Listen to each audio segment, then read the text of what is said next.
You are listening to SPN, the Sports Podcasting Network.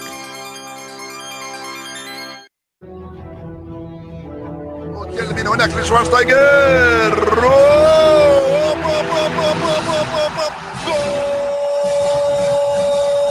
Va a pegar el Ronaldinho Gaucho.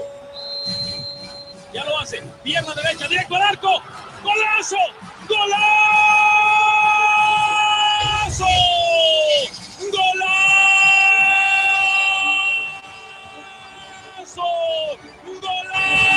This is Soccer Today, live on SPN Radio, your new live show about the beautiful game in all its glory, with Duane, Rollins and Kevin Laramee. MLS, EPL, La Liga, Champions League, all is fair game. Powered by the Sports Podcasting Network. Visit us at sportspodcastingnetwork.com.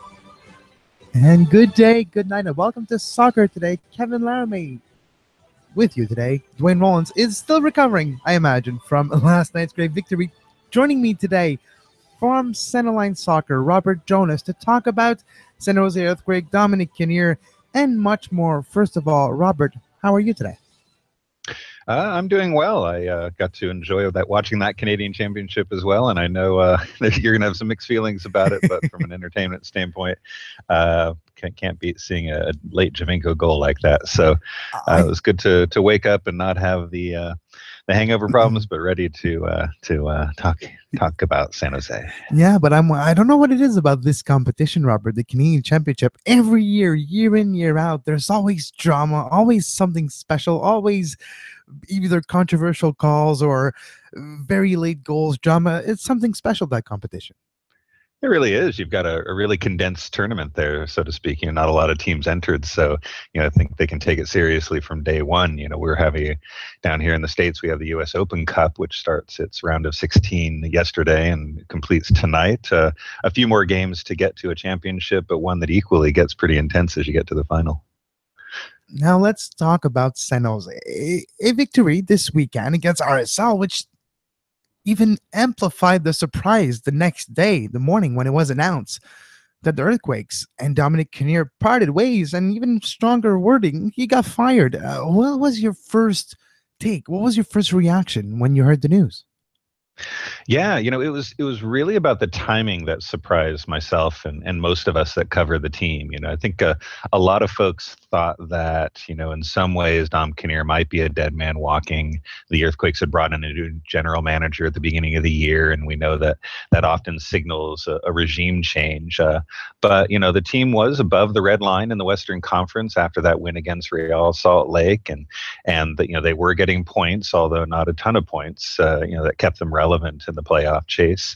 So, to see it come after a loss, you kind of expect that. But after a win, it was certainly surprising. Dominic Kinnear, a legend, a cult hero in San Jose from the Zombie Quakes, the earlier iteration of the Earthquakes. He moved on to Houston when they moved, but he came back. Where does Dominic Kinnear go from now? It's been a bit expected, like you mentioned, since the trouble. It's been, if they miss a playoff this year, it'll be five years in a row, but it's 4 now.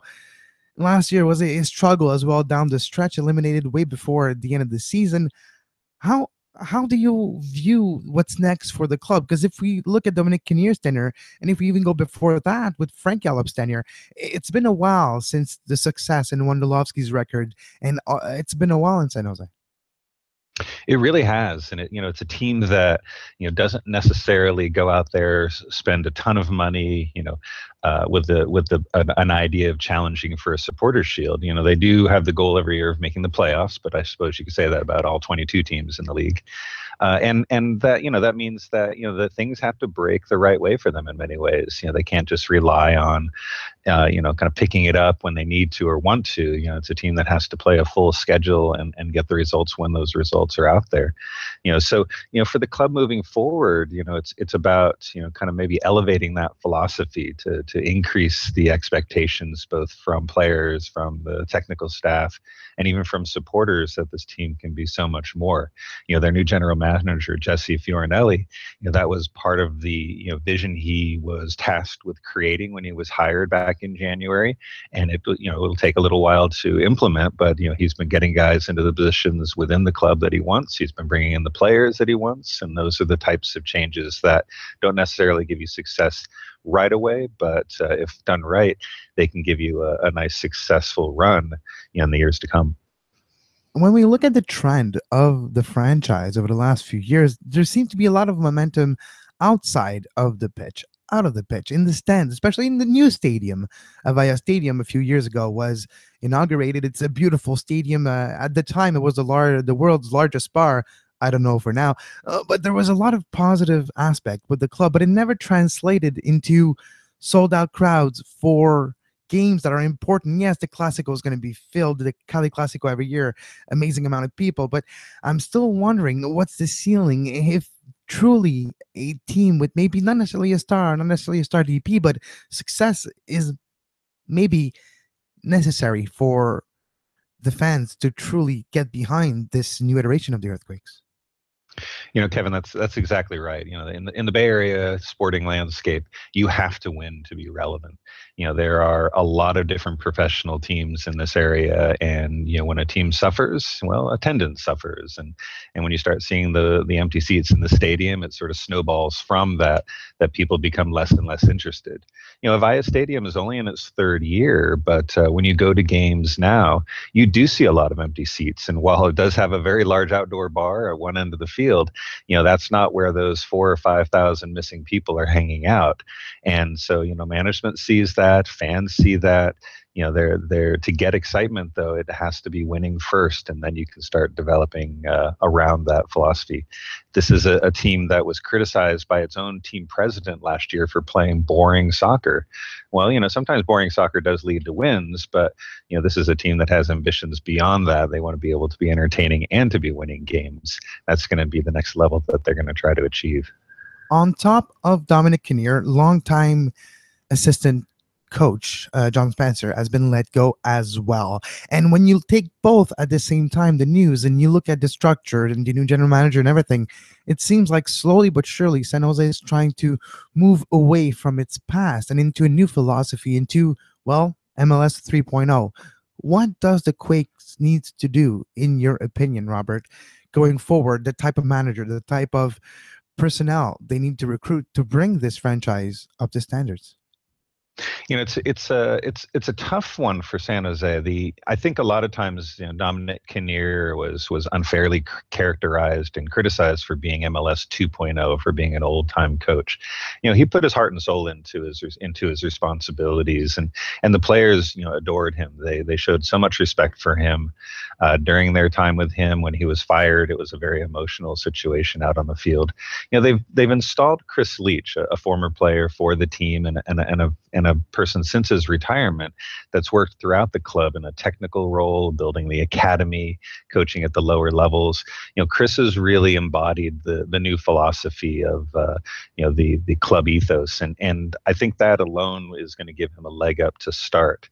But it's while the GM called Chris or did not call Chris a bridge to a next coach, there's still a feeling that unless Leach takes this by storm from the beginning, that there still is room to grow, especially in the coaching ranks. And we'll have to see how the results go over these 17 games this year as a starting point to see how the Chris Leach era translates to what Jesse's vision for this club ethos is.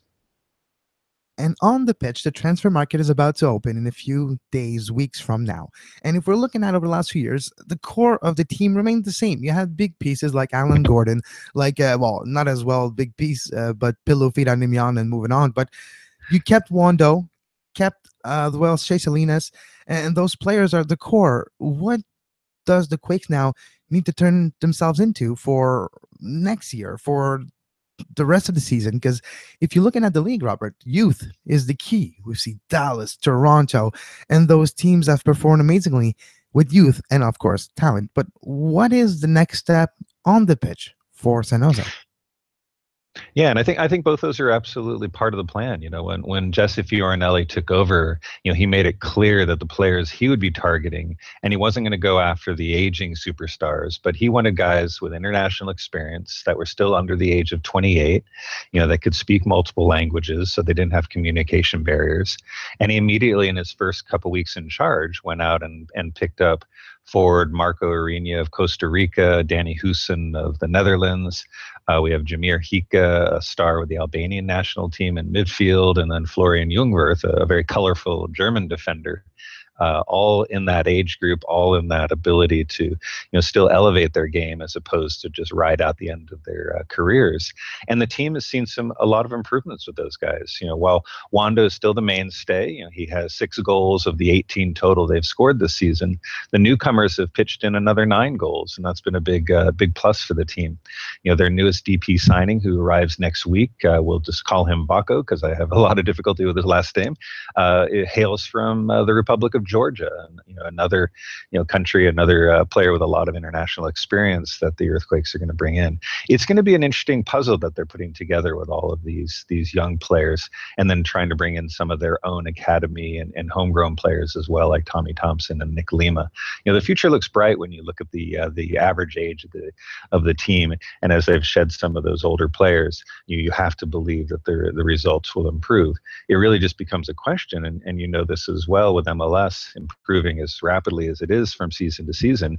It's not enough to get better. You have to keep up with your competition as well. And I think that's where San Jose has to make the next step, not just improve, but improve more than their Western Conference foes.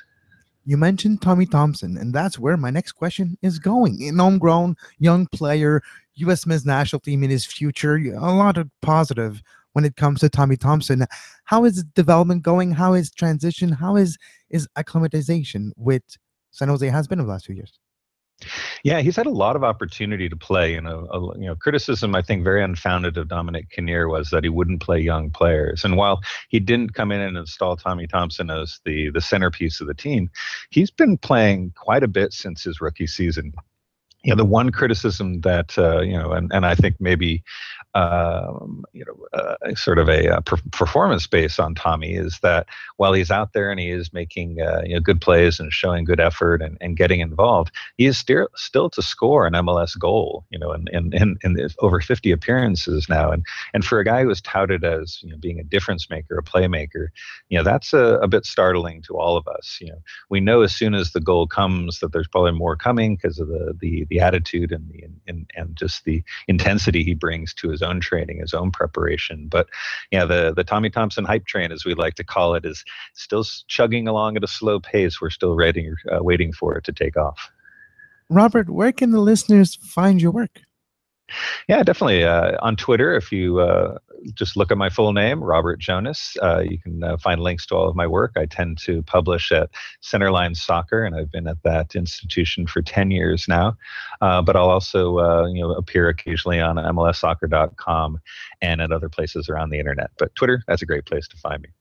To finish the interview today, Robert, I'm wondering if we're taking a look at league-wide, because we're getting close to half of the season here. What has impressed you so far? What is your biggest surprise in Major League Soccer in 2017? Yeah, I think what I've seen a lot of is those teams that have like the Earthquakes intend to do, bringing in the younger players, the experienced players, the international players, and finding success with them. And I think number one on that list are the Houston Dynamo, just a cellar dweller in past years, are now competing in the West against a team like Dallas, which has followed a similar blueprint. It's an exciting time to be watching MLS with the types of players that they are bringing in. I don't need to see Stevie Gerrard and Frank Lampard to get excited about soccer. I want to see guys that are in their primes and getting even better to fill my week. Robert, thank you very much for your time today. Always a pleasure. Thank you. Talk to you soon. We'll take a short break and we'll be right back to talk about, yes, we have to, the Voyageurs Cup.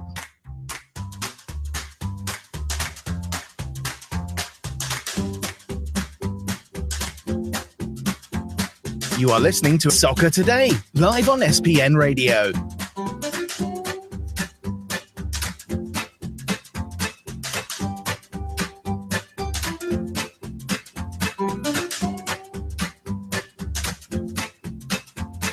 Visit sportspodcastingnetwork.com for more.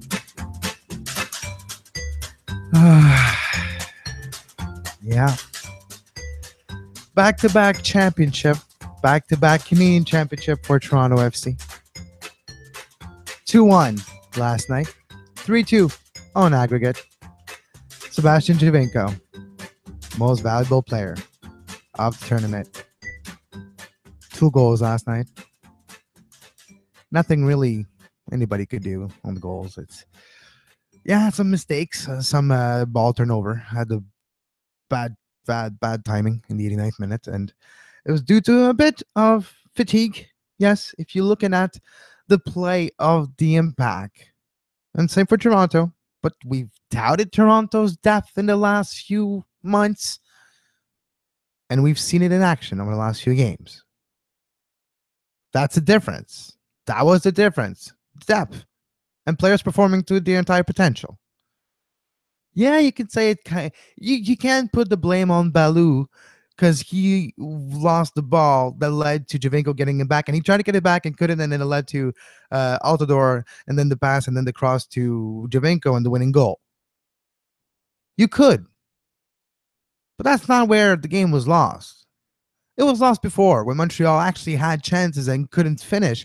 Actually had some few moments. Where was Mancosu? Where was Mateo? Where was Mateo last night? So that's where the game was lost. Yeah, you can blame the referee. You can blame Gontar. And of course, now there's a history with Patrice Bernier and Gontar. And you would imagine that somebody was going to take a look at it and maybe, I don't know, not launch an inquiry, but just take a look at it. It's kind of interesting. Both Reds in a weird factor. It was Gantar's birthday yesterday, too. So I don't know if he gave himself a birthday present by sending off the captain of Montreal. Patrice Bernier has the ball. He loses possession momentarily.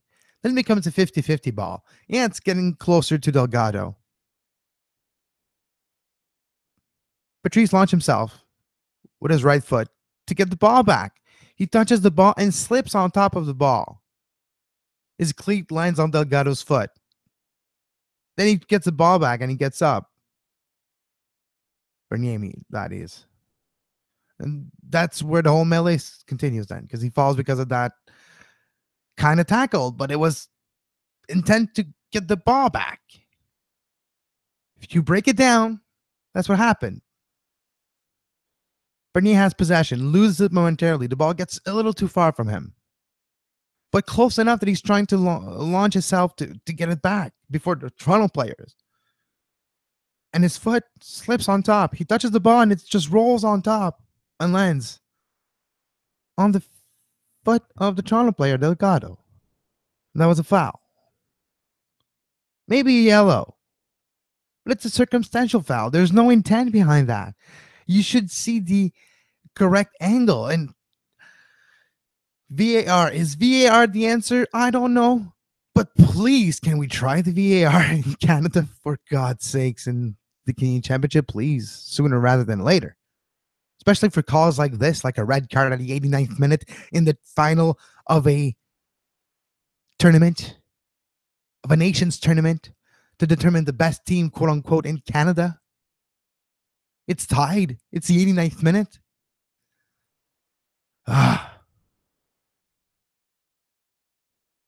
Then, of course, players are tired. Balou has been coming back from an injury. It was his first 90 in a long time. And at some point in the game, he was winded, and that didn't help at that moment at the end of the game. Same for other players. Same for Toronto. But because of their so-called depth, they pulled through. And they're the victor. They won the Canadian Championship for 2017. And I have to agree, unfortunately, if you're a Montreal fan, you don't really hear that often. I agree with Kurt Larson. If you follow Kurt Larson on Twitter, he's a beat reporter for the Toronto Sun, Toronto FC.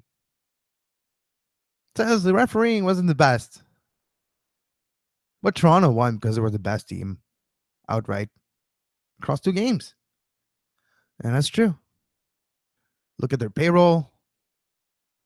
Look at the size of that roster, physically and skills wise, the depth, the resources of that team. It's almost tough to compare yourself to them. The Impact have great resources. If you look league wide, they're in the upper echelon in the league. But on the very top right now, you have to say Toronto's there. And it's kind of hard to compete. And if you look at the standings in Major League Soccer, Montreal did a lot better than the standings would indicate against Toronto during this home and away series of the final of the Canadian Championship in 2017 in the MLS'Cup. It's a mouthful. They battled harder up to the last minute. Scored on the road. You say go back to defending and not conceding. Maxime Crépeau stood on his head last night. His best game ever, at least in the Montreal Impact uniform. Internationally, he might have had a few better games, but I doubt it.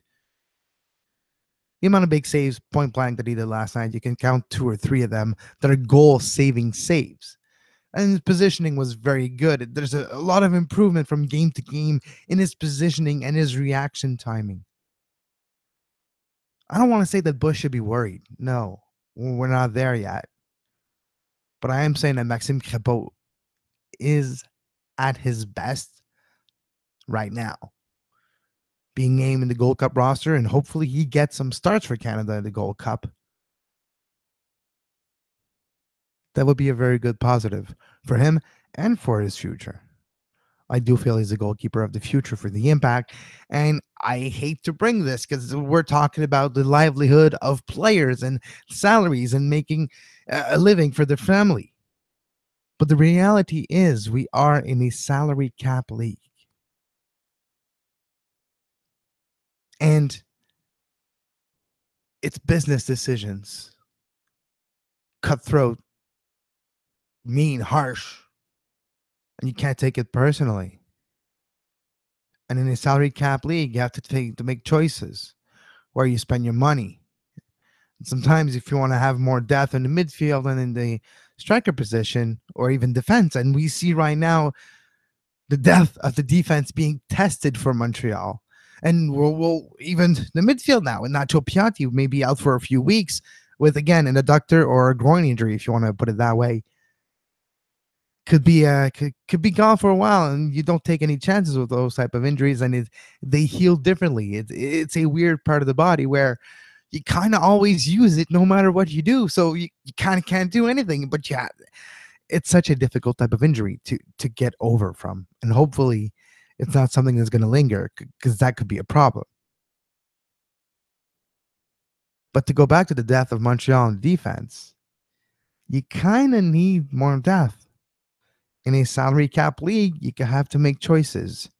So the amount of money you allocate to pay your goalkeepers might dictate how many or how good the midfielders that you're going to get in the transfer market or in the next off season will be.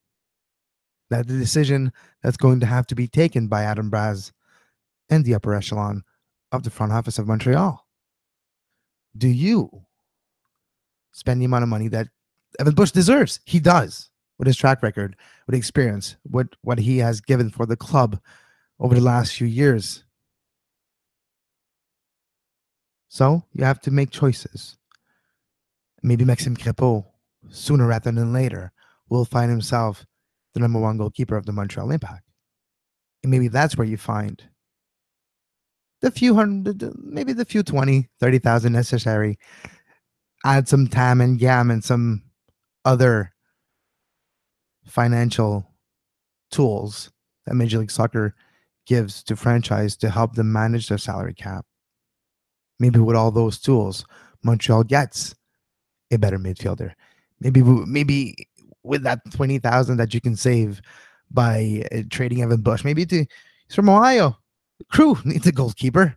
The Crew, well, they're pretty good, but maybe that's something Evan will like to do. I doubt it, and I'm not putting ideas in Evan Bush's mind. I'm just talking about, unfortunately, as a business, and that's what I was talking about last night. And that's all because of the performance of Maxime Crépeau. He was that good last night, but that's a thought process that will, if not has already happened, that will happen in the mind of Adam Braz, because he kind of need to find ways to be very deep in Major League Soccer to win trophies.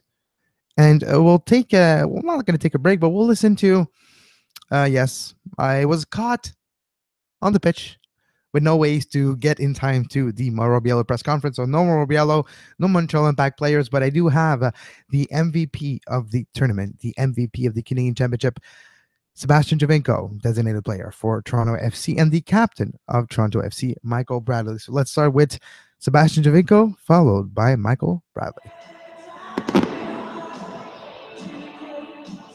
Congratulations.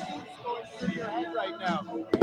It's important win, win the championship in front of our fans. It's a beautiful night. We win. I scored, so it's good. What were you feeling when you saw the last goal go in? How did you feel? What was your immediate reaction? Happy because when you scored in the final, when you score for the forward, for the strikers, it's always beautiful, especially when you play in the final. The Montreal coach said he didn't think the referee had control of the game, that he allowed you guys, meaning Reds, to intimidate the referee. How did you think the referee did? I don't talk about this point. I talk, if you want, I talk only for the game, not this point. Said, like, do you after these first few games where you had some injury trouble, do you feel just better now after a game like this? I feel good. So we keep going. We have to go look forward, and that's it. I feel good. One more, Sava. Okay. Thank you, guys.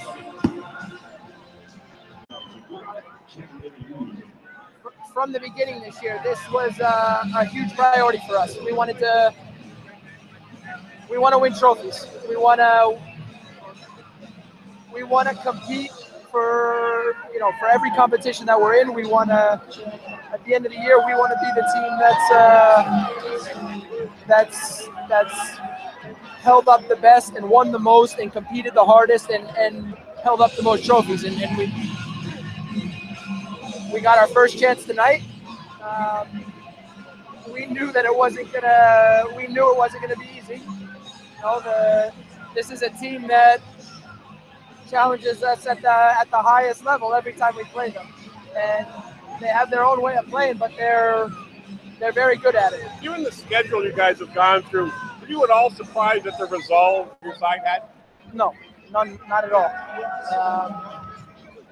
I said yesterday, one of the best things about this group has been that we have been so committed and so concentrated on 90 minutes at a time, and understanding that you can't make up for anything that happened last year in one game. It's 90 minutes at a time, a week at a time, over the course of an entire season, 10, 11 months. And that's been our mentality, and obviously it's been a good stretch for us. Now we'll enjoy this, but we've got to keep going. How was it going for you guys as time started to run out and the style they were playing? Were you getting frustrated at all, or were you just keeping moving? No, you always know that when you play against them, you have to be patient.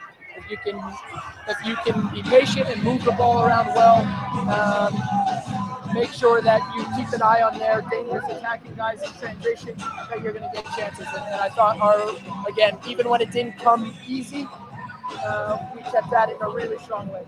You were there in Vancouver to lift the cup last year. What does it mean for you to be here this year and be a part of it? This is why I came to the club, to be here on nights like this, to try to help lead in a strong way. This is the first one this year. We got there's more still out there for us, and every guy's determined to keep going. Playoff game last year was pretty crazy, but how does this compare to the last playoff game? Is it these matches crazy now? This place is unbelievable. Finding another place in the league that on a Wednesday night in June looks or sounds like this. Our fans are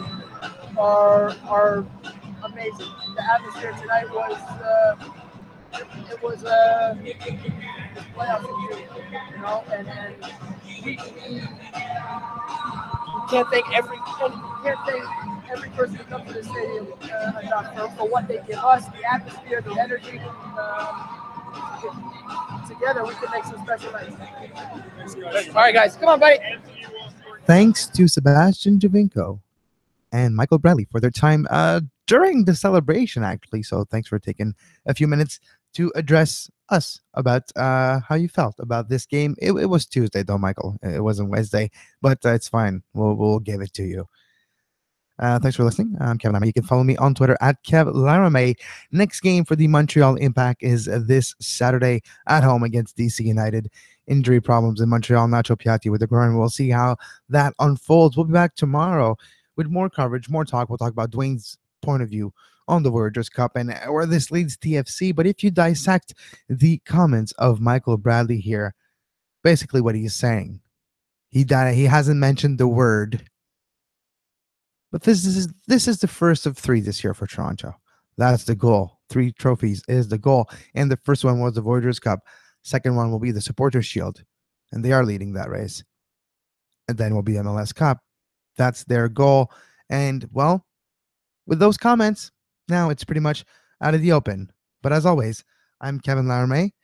And until tomorrow, have a great soccer. You were listening to SPN, the Sports Podcasting Network. Visit us, sportspodcastingnetwork.com.